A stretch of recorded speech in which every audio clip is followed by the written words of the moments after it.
ವೀಕ್ಷಕರಿಗೆ ನಮಸ್ಕಾರ, welcome to my YouTube channel. Bigg Boss Kannada season 2 ಇವತ್ತಿನ ಟಾಸ್ಕಲ್ಲಿ ಯಾವ ತಂಡ ಗೆಲ್ತು ಮತ್ತು ಯಾರು ವಿನ್ ಆದ್ರು ಅನ್ನೋದನ್ನ ಈ ವಿಡಿಯೋ ಮೂಲಕ ತಿಳಿಸ್ತೀನಿ. ವಿಡಿಯೋನ ಸ್ಕಿಪ್ ಮಾಡದೆ ಕೊನೆವರೆಗೂ ನೋಡಿ. ಮೊದಲನೇದಾಗಿ ಹೇಳಬೇಕು ಅಂದರೆ ಈ ಟಾಸ್ಕಲ್ಲಿ 3 ಹಂತಗಳಿವೆ.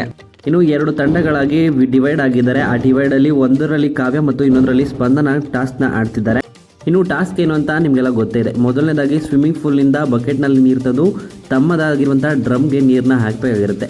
ಮೊದಲನೇ ಹಂತ ಸ್ವಿಮ್ಮಿಂಗ್ ಪೂಲ್ನಲ್ಲಿ ನೀರನ್ನ ಎತ್ಕೊಂಡು ಬರಬೇಕು. ಇನ್ನು ಎದುರಾಳಿ ತಂಡದಿಂದ ಮುಂದೆ ಹೋಗದಂತೆ ತಡೆಗಟ್ಟೋದಕ್ಕೆ ಒಬ್ಬ ಸ್ಪರ್ಧಿ ಅರ್ಧದಲ್ಲೇ ನಿಂತಿರ್ತಾರೆ. ಇನ್ನು ಆ ಸ್ಪರ್ಧಿಯನ್ನು ಎದುರಿಸಿ ಮುಂದೆ ಹೋಗಿ ತಮ್ಮ ಡ್ರಮ್ಗೆ ನೀರನ್ನು ಹಾಕಬೇಕಾಗಿರುತ್ತೆ. ಇನ್ನು ಡ್ರಮ್ನ ಹಿಡ್ಕೊಂಡಿರುವಂಥ ಸ್ಪರ್ಧಿಗಳು ಸ್ಟ್ರೈಟ್ ಆಗಿನೇ ಆ ಸರ್ಕಲಲ್ಲೇ ನಿಂತ್ಕೋಬೇಕಾಗಿರುತ್ತೆ.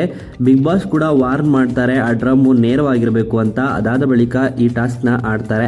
ಇನ್ನು ಅಭಿಷೇಕ್ ಅವರು ಗಿಲ್ಲಿ ಟೀಮ್ ಗೆಲ್ಲುತ್ತೆ ಅನ್ನೋ ಒಂದು ಭಯದಲ್ಲೇ ಆ ಕಡೆ ಈ ಕಡೆ ಓಡಾಡ್ತಾನೆ ಇರ್ತಾರೆ.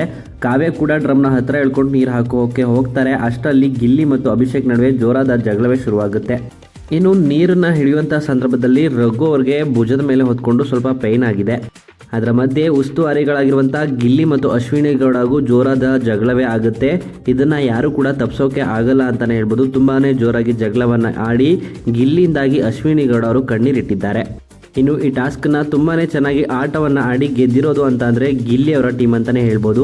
ಈ ಟಾಸ್ಕಲ್ಲಿ ಗಿಲ್ಲಿಯವರ ಟೀಮ್ ಗೆದ್ದಿದೆ ಅಂತಲೇ ಹೇಳ್ಬೋದು. ಅದರಲ್ಲೂ ಕಾವ್ಯ ಆಡಿರೋ ಆಟದಿಂದಾಗಿ ಗಿಲ್ಲಿ ಟೀಮ್ ಗೆದ್ದಿದೆ ಅನ್ನೋ ಮಾಹಿತಿ ಇದೆ. ಏನೆಲ್ಲ ಆಗಿದೆ ಅಂತ ಕಾದು ನೋಡಬೇಕಾಗಿರುವಂಥದ್ದು.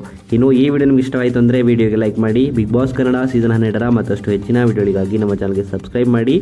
ನಿಮ್ಮ ಪ್ರಕಾರ ಬಿಗ್ ಬಾಸ್ ಮನೆಯಲ್ಲಿ ನಿಮ್ಮ ಫೇವ್ರೇಟ್ ಪರ್ಸನ್ ಯಾರು ಅಂತ ಕಮೆಂಟ್ ಮೂಲಕ ಕಮೆಂಟ್ ಮಾಡಿ ತಿಳಿಸಿ.